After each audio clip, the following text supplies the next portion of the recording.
بسم الله الرحمن الرحيم. السلام عليكم ورحمة الله وبركاته. معكم فيصل صاحب الطراولة. اليوم جيناكم فيديو جديد. هاي الدور، هاي الشجر، هاي احنا بوادي الحور ساكنين. هذول الشجر، هاي دار جدو ابراهيم الله يرحمه مسوى الجنة.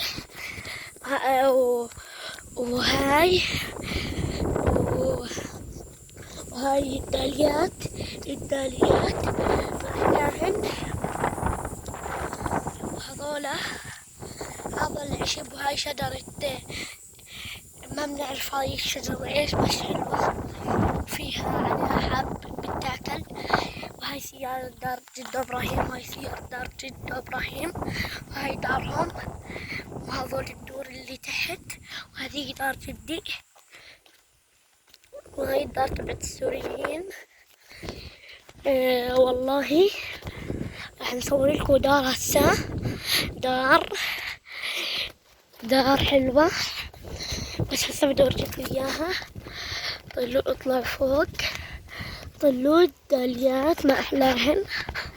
هذول الداليات ان شاء الله راح يطلع عليهن عنب منيح ان شاء الله. هاي العنب طلعوا عليه، هاي العنب. هذول الداليات، هاي الخوخة، هاي التينة طلعوا عليها ما أحلاها. التينة ما شاء الله هي منيحة، بس هاي قاعد بتطلع حب، بس ما بتطلع حب كبير، بس طلعوا حلو.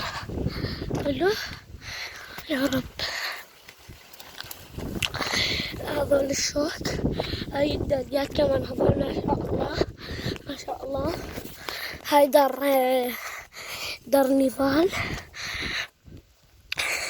حلوة، طلعوا خزانين، كل اشي منيح عندهم.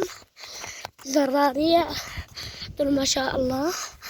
المشمشة طالعة بس ما عليها حب. هاي سيارة دار خالي هاني طلعوا عليها. هاي الدار هاي السيارة، هاي تبع الكهرباء. هاي الأباجور، شباك، هذا الباب، باب غرفة الضيوف. وهذا الباب تبع الدخول إلى البيت. وشجرة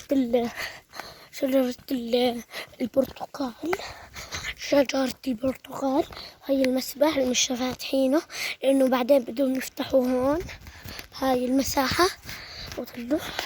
طلع هاي السيارة أحلاها. هاي الشجر، راح أعطيكم فيديو على الشجر ما شاء الله. بدي إياكم توصلوا هذا الفيديو 100,000 مشارك، شير، لايك، سبسكرايب.